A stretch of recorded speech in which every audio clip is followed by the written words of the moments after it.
Hi guys, welcome. For those that don't know me, I'm Sherilyn White Star. I'm a mystic and energy medicine practitioner. I was prompted the other week that I hadn't done one of these for quite a while. Thank you, Gilly. So here I am. So these are just some of my thoughts and understandings and musings of what's been going on lately, what I'm seeing and experiencing, and how I'm working and dealing with them. So it's just sharing, basically. So as always, take what resonates and leave the rest, and hopefully there's at least one thing here that you resonate with or helps you understand something that you're going through. But as I say always, trust your own intuition, your higher self. That's your greatest guidance and teacher, so always listen to that first and foremost. So thank you for being here.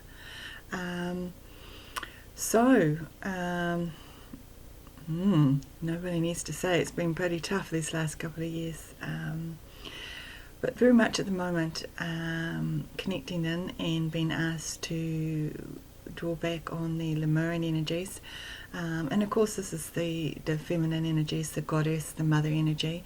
Lemurian energies comes back from the origins, of course, and of source, and very much a community, heart-centered civilization that originally were operating in a far higher vibration to what we are, most of us are these days. So very much being drawn back and taken back into connecting in with that, and many of us will have memories of being in that time and connecting in with that, and Atlantean energy. So very strongly just been asked to work with that and connect back in. And again, say very heart-centered energy, very soft, very gentle, but very powerful. And that is the learning, the power and comes from a great place of gentleness and heart-centeredness. And for a lot of the old souls that have been warrior and the warrior energy, have had to step very strongly into the masculine energy. For lifetimes, that can be quite difficult, making that transition where we've had to protect ourselves, we've had to stand up for ourselves, we've been, hunted and burnt at the stake and put down and all sorts, through lifetimes. So we've developed that very strong warrior energy, so it's very much coming back into that feminine, and stepping back and being okay with that, and of course that and connecting back with that and shifting into the new energies brings a lot of challenges, say particularly for old souls, starseeds, lightworkers, and empaths, and a lot of the old ways that we have worked in no longer are appropriate for the new energy. So this is a huge part of the shift, and the ways we've worked in the past and the ways we've connected with our energy and the universal energy no longer is appropriate. It's probably the best word. It was fine and functional and it served its purpose, but now it's actually quite different, and so that's why a lot of people are feeling lost, and a lot of people also healers think they feel disconnected to their gifts, if you want to say that, or they're learning to reconnect. But it's because it's like I describe it as a radio station, so we're sort of tuned into one particular station, and say it might be country music or whatever and stuff, and we've been tuned in and listening to that, whereas now we're having to shift and tune into another station, and that might be rock and roll or whatever. It doesn't matter, they're just examples. I'm just using those as examples, but it's the radio station we're having to retune. So we're in that process of playing with the dial. Playing is not the right word. Adjusting the dial and back and forth, and we're just trying to tune in and connect in so we can clearly connect in with the new energy. So where our body, our whole system is coming into alignment with that new tuning and that new station, I guess, that new channel of receiving and understanding, and how we work in these new energies and what that means for us on a day-to-day basis, and how we use that in our work and how we use that to be of service, because it can be quite different to what we've known and understood before. And that can be quite challenging, and it can be quite challenging to our physical bodies. And that's why so many people, particularly over the last couple of years, amongst everything else that's going on, have been experiencing a lot of health issues and things being drawn to the surface. Because the old energies and baggage and things in our bodies we can't take through with us into that new energy. It can't exist, it can't function, we can't operate in that higher vibration while we're still carrying that stuff. And so that the physical body is actually going through, the emotional, and the spiritual, is all working through that releasing process and that adjusting into the new energy. So we have to release that old stuff to be able to function and walk in that higher energy and vibration. And that's why so much stuff is coming up. And it's a lot of experiences that a lot of the people who are incarnated here in the time haven't been through before in other lifetimes. So it's quite foreign, it's quite different. It can be overwhelming, it can be scary. We're sort of basically almost going through how in the past, and that's one of the other shifts that's coming on. We've died and we've passed on from this life, and we've come back and we've reincarnated to learn and adjust and bring the new. Whereas we're going through that huge shift in learning and reincarnation process without the physical death.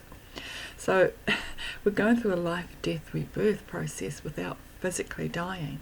So when you think about that, it's a really powerful thing. So that's why, sometimes I think we just have to stop and give ourselves a pat on the back and a big hug and say, wow, the shifts and the changes we're going through and what we're asking of ourselves, whether subconsciously or consciously, and our body is processing and changing, is actually a huge thing.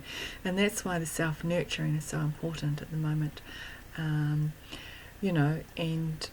it sort of comes back also to, we're looking at the healing of the inner child, that the mother wounding, I call it, is so much also what we're connecting with, and that also connects back in with the Lemurian energies and that goddess, and so many of the workers and stuff here grew up in home environments where we weren't nurtured, we weren't loved, and even abused in different ways, and so we didn't have that support, we didn't have that nurturing. So a lot of the healing at the moment is that inner child wounds that have been, and we're going through the self-nurturing and the self-love and the mothering that inner child.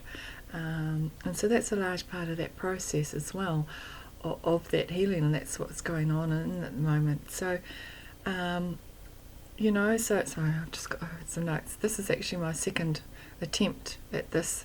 I went through and I did all this recording video, and then I went to stop it and I must have pushed the wrong button and I wiped the whole lot. So here we go, we'll try a second time around. Must have been something I missed out or said that I shouldn't have said, or something I didn't say. So anyway, here we are. So sorry, I'm just checking. I wrote in some notes and I haven't done one of these for a while, so bear with me while I check my notes as well. So that's a huge part of the process, and coming back into that Lemurian heart center, because they were very heart-centered, that energy, very heart-centered, very community-based, very much on healing, very much on telepathic. They worked through vibration. There was very little, there wasn't language as such as there is today. It was all very much like humming, sound, and telepathic communication. So of course that's all, we're all connecting in with our sensitivities more strongly with that, and that also is creating, as we're shifting and changing as well and connecting more back into that heart-centered space and being, those that are empathic, I think we're finding they're becoming more empathic. So that raises, certain challenges as well, and I'll come to that in a minute.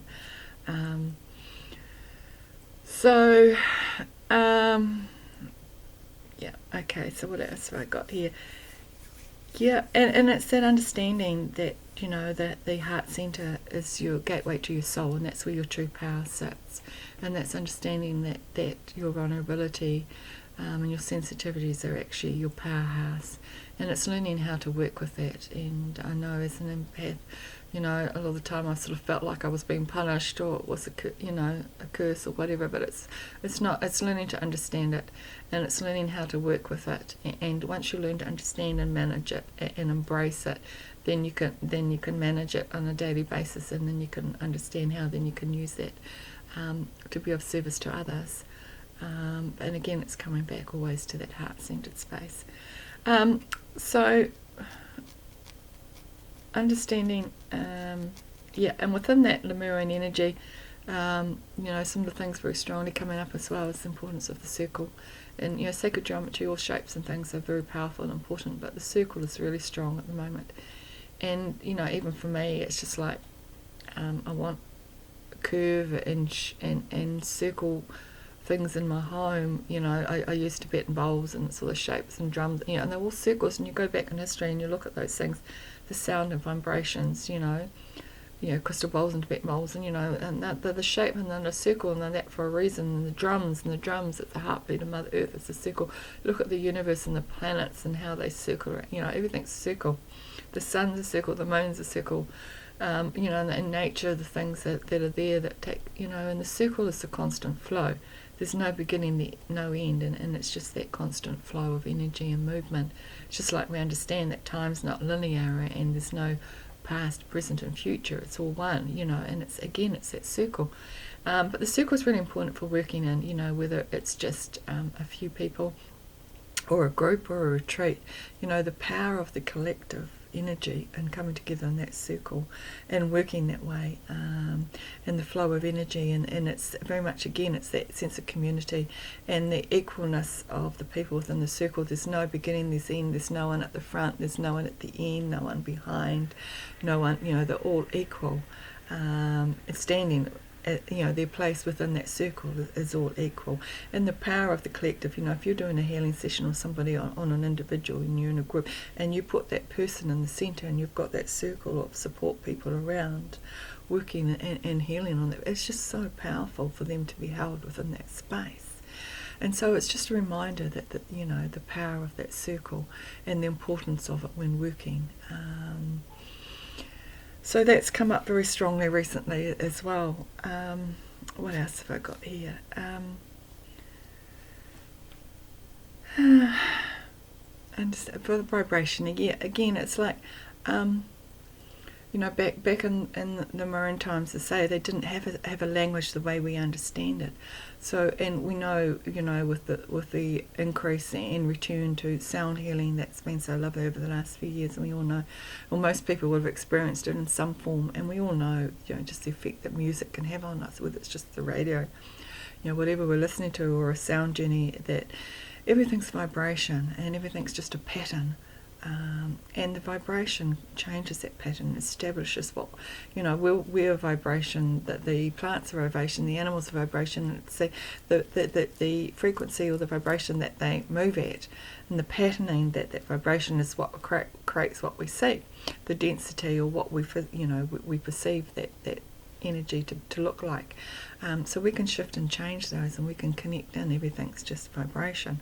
So it's learning, again, coming back to the power, understanding the power of that vibration and learning to feel it and sense it. And it's learning, again, moving away from the language, English as we understand it, because man created language and the words in that sense and the meaning for those words. So again, it's coming back into your feelings. So when people are talking to you, don't focus so much. Listen to what they say. Don't focus so much on the word or what the English translation or the meaning for that word is, but feel the vibration behind the word. That's more important than the actual word. So, and it's, the basic example is I can say to you, get over here and sit down. We need to talk. And you go, oh, shit, I'm in trouble. What have I done now? Or I could say to you, get over here, sit down. We need to talk. So it's like, oh, she's got something she needs to talk about. Same words, but completely different interpretation or meaning behind them. And that's just a very basic example. So it's just, and people won't always put that tone in there. But so it's learning to feel the words, if you want, or feel the vibration, be more conscious of that vibration behind the words, not the English translation or understanding of what those words, because when people speak, you remember those words come out through their filters. So I'm speaking to you, so that whatever I speak comes out through my filters, my experiences, my wounds. Okay, and when you receive, you're receiving that through your experiences and filters and life, wounds and unresolved issues. So it can come across quite different. Okay, with time, the translation of it. So if you can feel the origin of the vibration of where it's coming from, okay, within you, then you're feeling the more original source of it. So it's not being filtered and affected through those filters. Does that make sense? Okay, so you're going to the core essence of it. So it's not been altered. So you're going to the origin, the source of where it's coming from, and it can be quite different to the words or what you hear. And that helps us understand where people are coming from. It also helps us not to take things personally that are said, because we can see sometimes that what people are saying is actually coming from a vibration of hurt or pain. And so it's like, oh, well, I'm not going to be offended by that or take that personally, because I can feel, I know that it comes from your insecurities. Doesn't mean I allow bad energy or negative, talk to me, but it means I don't take it on or take it personally. It just goes, okay, because I can see that that's just you, that's that wound or that issue that you have expressing itself but being projected onto me this way. And that helps us understand and be neutral in that situation. So it's learning to connect and understand more the vibration, okay, than the actual physical word. It doesn't mean we ignore completely the words, but to place more importance on the vibration, the feeling that we get behind it from the source of it. And that's just going back to our divine self, our natural self, because that's how we used to be and we used to operate. So it's just reconnecting back with that. Change how we hold space. Yeah, okay. So a lot of the rituals and traditions, we've done, and say holding space is shifting and changing as well. A lot of the ways we worked in the past don't work anymore. And in the past we'd go into a space or a room and we'd clear their energy and bring our energy in and set it all up and hold, and that can be pretty exhausting in holding space. But again, we're stepping away from that. We're not needing to do that. And the focus is going internal, not external. And the holding space is holding space within ourselves. So within ourselves, we're holding that divine connection, that heart-centeredness, and raising our vibration to the best that we're able to.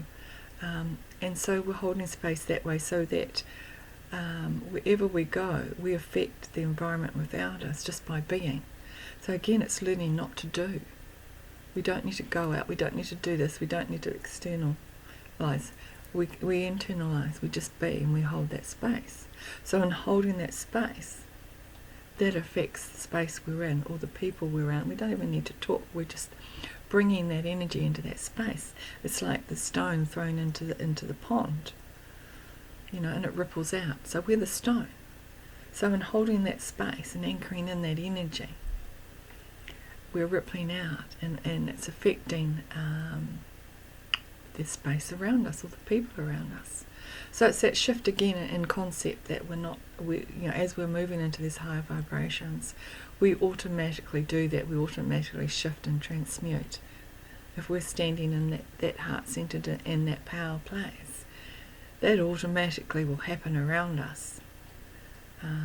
And we're not needing to do a lot of those old patterns and rituals and ways of being. And that also affects, the way we're doing our healing work and functioning. Okay, so, so along with that comes in, I've talked about the circle, is the change, perception and soul contracts is something that's come up I wanted to just share and talk about. And I've talked about it in the past, but in particular with twin flames, for people that connect with that. We it's something I've personally been looking at myself, as my soul contracts and things, and it's that shift in perception that our soul contracts, we think, I have a soul contract with this person or whatever, and so I've got to stay and I've got to do this and this, and we can end up feeling bound to that situation or that person, and it's a misconception, and it's that shift in perception. The only soul contract we hold is with our higher self and the divine, God, Goddess, whatever way you want to acknowledge it. That's our soul contract, and that's the only soul contract we should be concerned with. And in part of that soul contract, if that means I spend time in this situation or with this person, then so be it.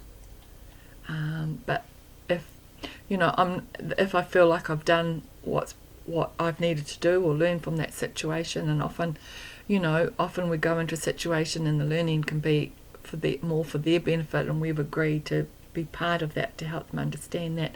Sometimes it's the other way around. Somebody comes into our life, or a situation is created, so we learn, the lesson or grow from that. And once we've understood that, we can step out of it. We don't have to keep staying there.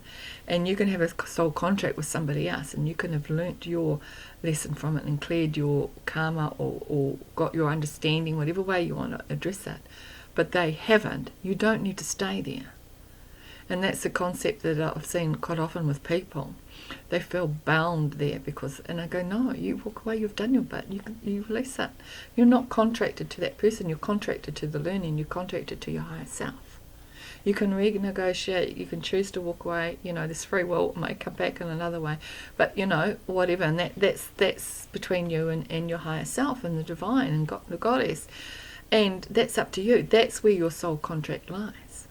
Not with that person or that situation, because in doing that, if you do that, you're giving away your power to the person or that situation. Okay, so there's a change in perception there that needs to happen, and I've seen that with the people that who walk the twin, everyone has different opinions on twin flames. I'm not getting into that. I've seen people in twin flames, although they have a belief that this person is their twin flame, whether they are or not. But they have a belief, and so they stay there, and yet it's a really toxic, unhealthy situation. And it's, well, they're my twin flame, so I need to support them, I need to do this. And say, well, hang on. Maybe the learning is your self-respect and your self-love, that you don't need to stay there, that you can say no and walk away from it. Maybe that's the learning from the connection. But, people have to make their own choices and judgments, and it's like reevaluate and understanding. Just because you feel a connection or contract with someone, it doesn't mean you put up with toxic or bad behaviour. And so you can renegotiate, you can redefine your contract, you can step away from a contract. And again, it's taking back your power and understanding that you're in control. Okay? And your only contract you have is between you and your higher self and the divine. Okay? So that's another important one that's come up. What have I got here? Again with the I don't know if I've spoken about, but but the old souls, warriors struggling to let go of that warrior energy is so important.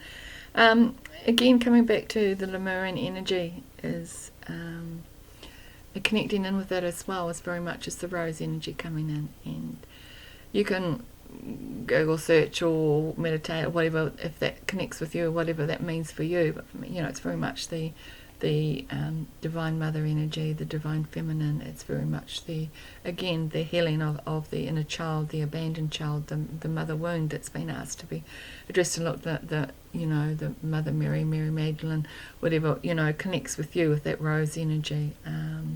It's been very, very strong. Coming through and connecting in with me, and personally I got some rose essence oil.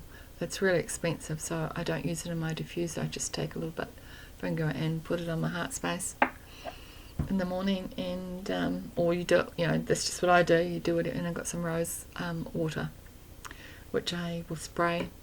I tend to spray over my bed, my pillow at night, and just connect in with that energy. And that's just part of the processing and helping that so many of us are going through at the moment, of that healing, of that mother wound, if you want to call it, that so many of the light workers have gone through, that weren't nurtured and supported in their environment and their family situations growing up. And that's a huge part of our healing, but it also is a huge part of the foundation in character that assists us in understanding and healing that. It's very powerful, and it allows us then to help others in that process.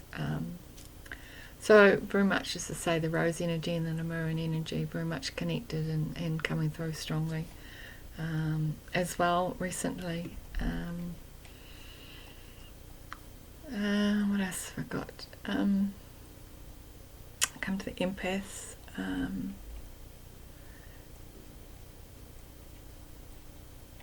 Come to the empaths, and I don't know about you, but I know, coming into these new vibrations, being an empath, it seems to become more sensitive. Yay. So it's learning to work with those and say understanding that it's not a punishment. It's something that just needs to be understood and managed and worked with, and then you understand it as a gift, and learning how we can then use it to assist others and be of service to others with those gifts and abilities. And that's very much the mirror and energy as well, taking us back to recall and remember a lot of those old gifts and ways of working that are still held within our cellular structure and DNA.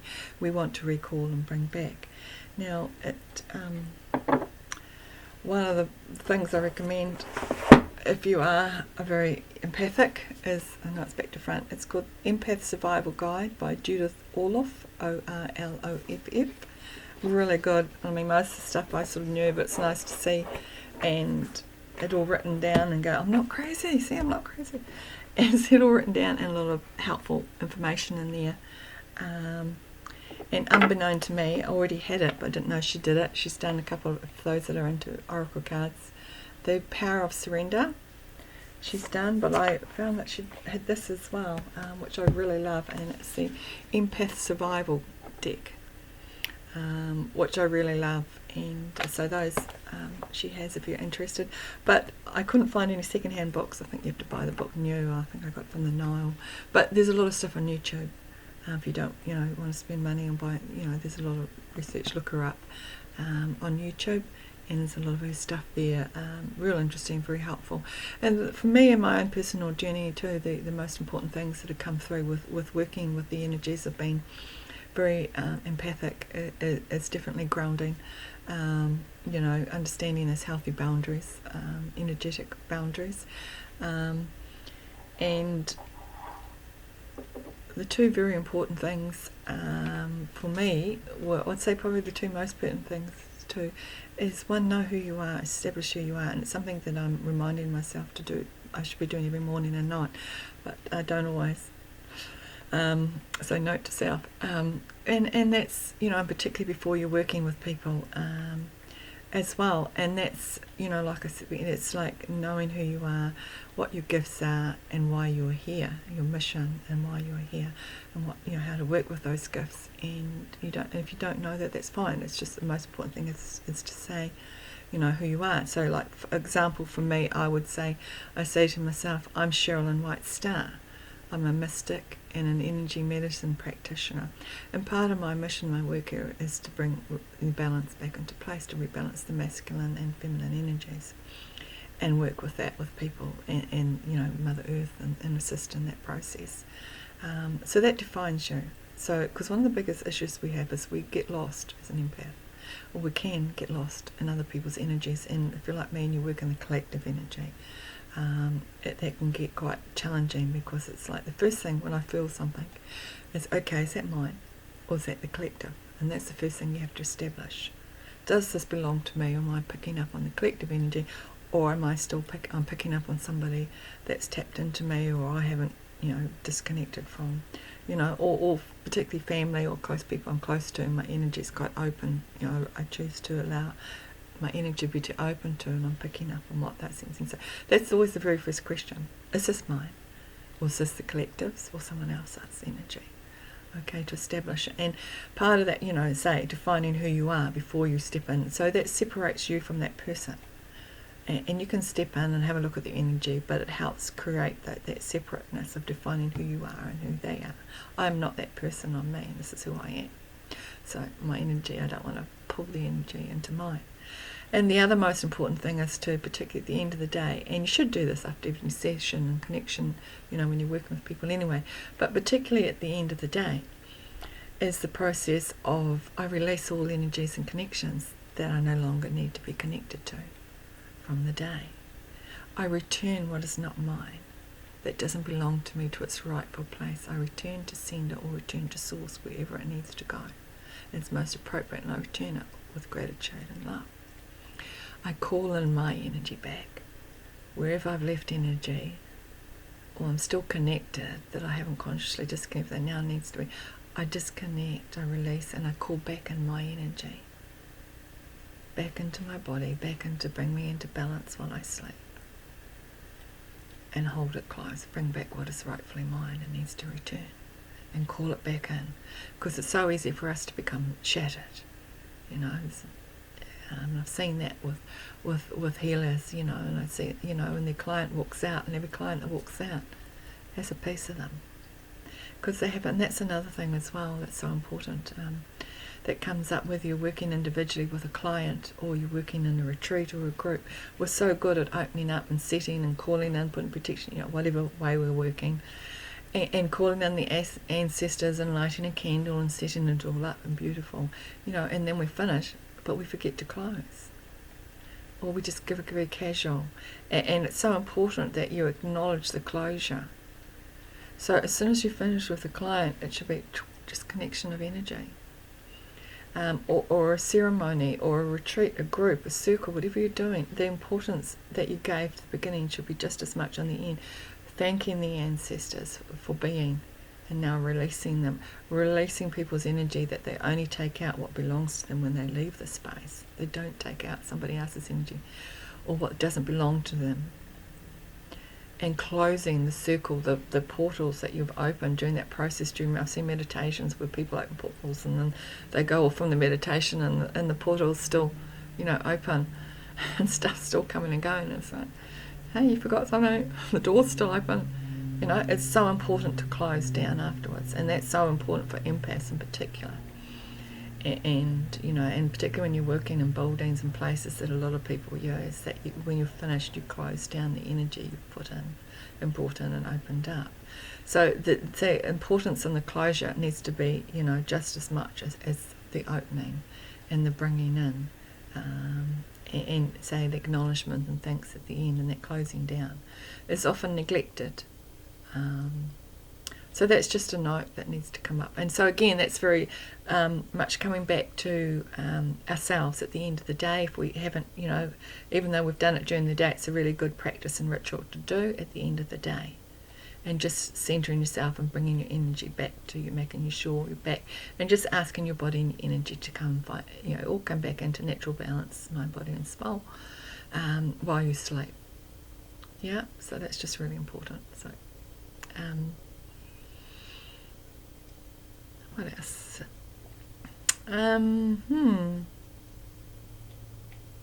Yep. Okay. So that's just, that's probably enough for now. So I just move on this part to some of the crystals I'm working with. That's helping with this process and connected to what we've talked about. So if you're not into crystals, feel free to switch off, click off at this point, and I thank you for being here to this point. But if you're interested or want to hear what else I've got to say, please stay. Right.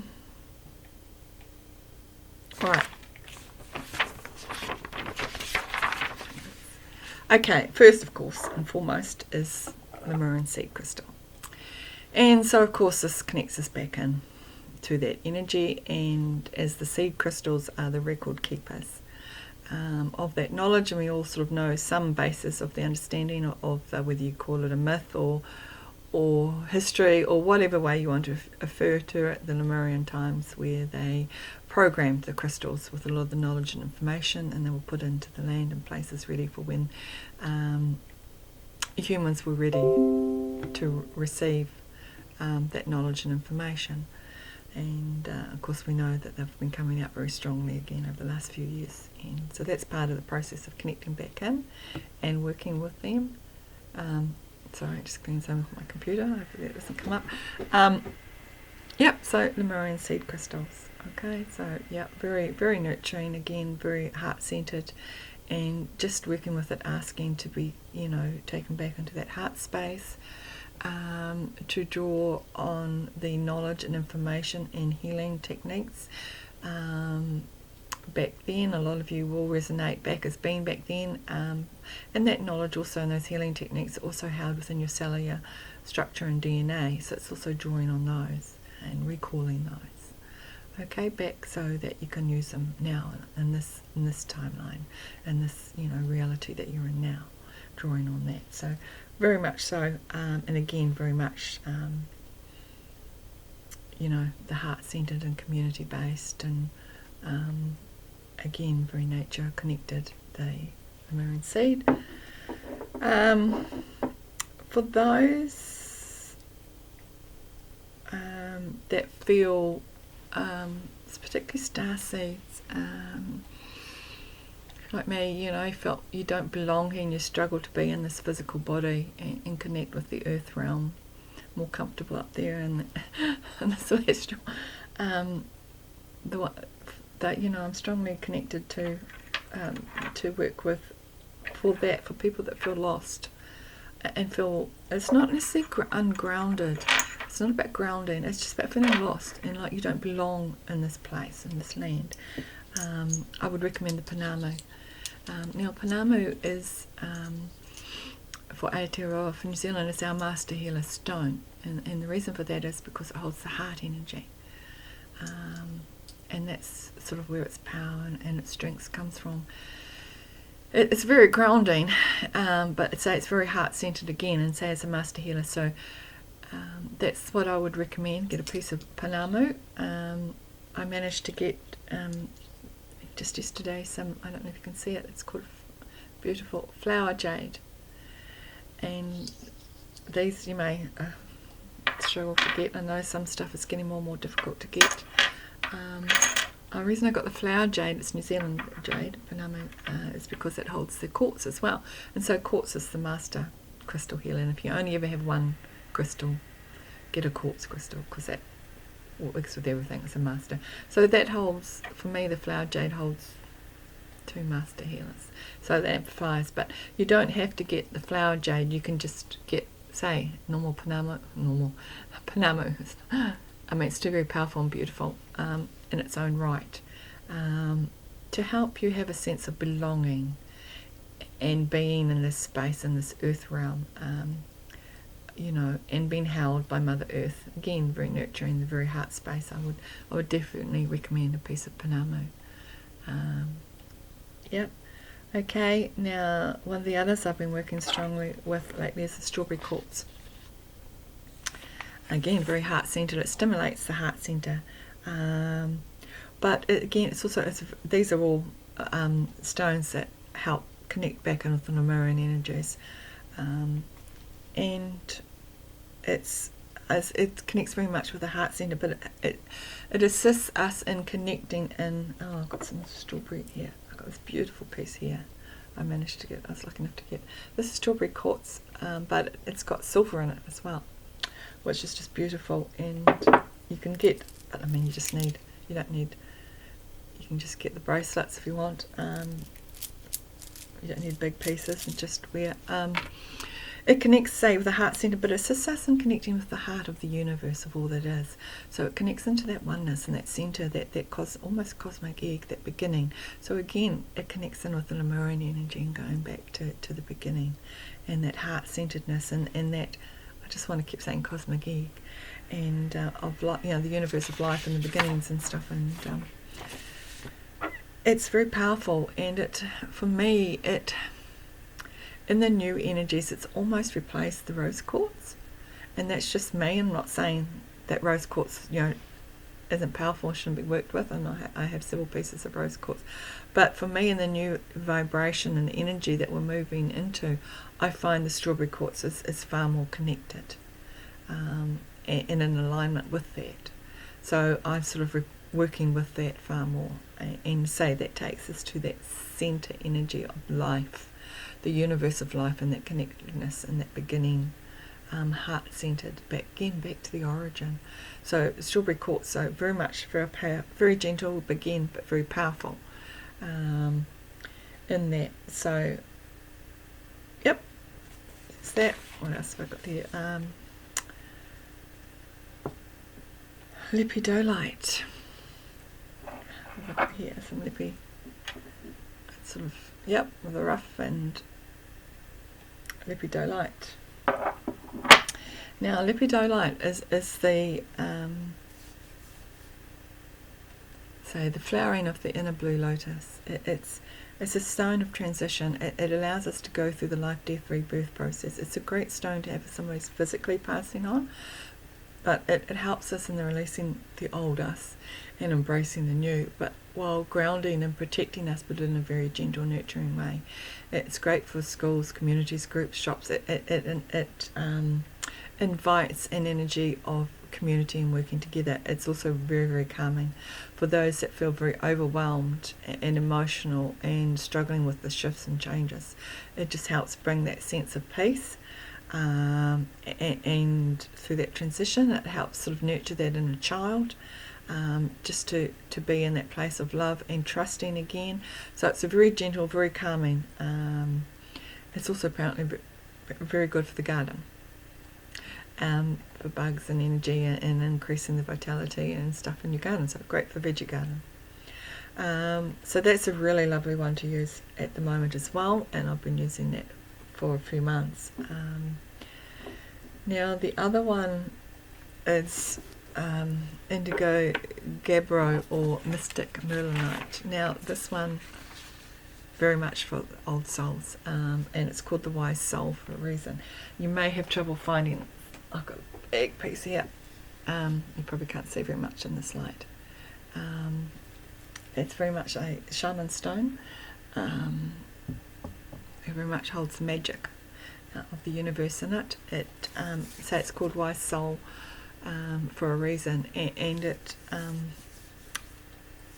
integrates very much the shadow and light within us. It digs deep into the crevices, things that we've forgotten were there, we've hidden so deep, we didn't want to address. So it gently holds and nurtures us while bringing that shadow and light into integration and understanding. It's very connected with the animals, the plants, the Devic, kingdom. It holds all four elements, so it's very powerful. But again, very gentle. It works very strongly with the immune system. So, with everything that's going on at the moment, that's a beautiful stone to have. But it's a great stone, again, connecting back in with the marine or anywhere, our ancestral history, our star seeds, our star seed ancestry line. It helps us very strongly to draw back on the gifts and healing abilities and understanding from those lives and those lifetimes to bring it into this lifetime. And this is a beautiful for empaths, and with this stone in particular, just a saying, a mantra if you want to call it that I wrote. I fully accept and love myself, and I let the magic of the universe guide me while remaining grounded on the earth. And that very much, speaks of that stone, and its power, and it draws on that magic and that universe, all those past life energies and connections and gifts, and helps bring them through into this life as well.